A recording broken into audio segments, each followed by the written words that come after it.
Okay. The findings. Power. Then model. Leadership. ఎలా coordinate చేస్తారు చెప్పండి.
Ready. Hobi baca di sana.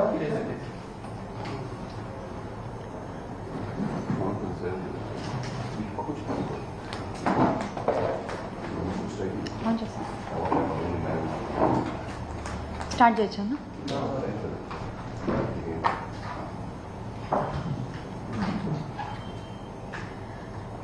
రాష్ట్ర ప్రజలందరికీ నమస్కారం.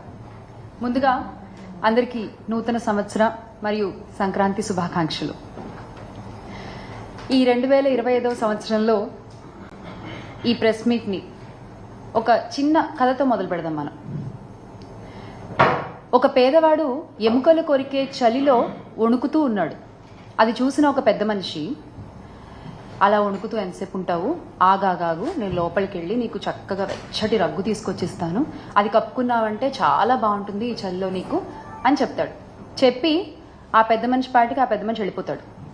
బయట ఇతను వెయిట్ చేస్తూ ఉంటాడు, ఆ పెద్ద మనిషి ఎప్పుడు వస్తాడు, ఆ రగ్గు ఎప్పుడు తెస్తాడు, నేను ఎప్పుడు కప్పుకోవాలి, నేను ఎప్పుడు నిద్రపోవాలి అని. మాట ఇచ్చిన పెద్ద మనిషి ఇచ్చిన మాట సంగతి మర్చిపోతాడు. మరుసటి రోజు ఉదయం ఆ మనిషికి ఆ మాట గుర్తొచ్చి బయటకు వచ్చి చూస్తే అప్పటికి ఆ పేదవాడు చనిపోయి ఉంటాడు. అతని చేతిలో ఒక ఉత్తరం ఉంటుంది. అది తీసుకుంటే దాంట్లో ఇలా రాసి ఉంటుంది, అయ్యా, నా శరీరం చలిలో ఉన్నా ఆ చలికి అలవాటు పడిపోయి ఉంది, బతికున్నా నేను అప్పుడు.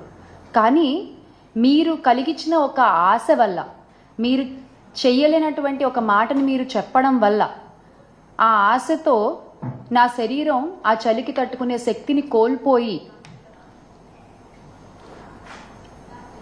అలా చచ్చిపోయి ఉన్నాను.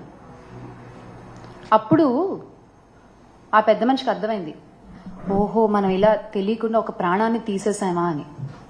ఇక్కడ ఆ మాట ఇచ్చిన పెద్ద మనిషి ఎవరు అని నేను అడగట్లా, ఆ పేదవాడు ఎవడు అని కూడా నేను అడగట్లా. తెలుసుకోవాల్సింది ఏంటి అంటే, చేత కానప్పుడు, చెయ్యలేనప్పుడు మాటలు చెప్పకూడదు, ఆశలు కలిగించకూడదు. వీటినే అచ్చ తెలుగు భాషలో చెప్పాలంటే శుష్క వాగ్దానాలు అంటారనమాట. ఇప్పుడు ఈ ప్రస్తావన ఎందుకు తీసుకొస్తున్నాను అంటే, చంద్రబాబు నాయుడు గారు మా అక్క చెల్లెమ్మలని, మా మహిళలని మరోసారి నమ్మించి మోసం చేశారు.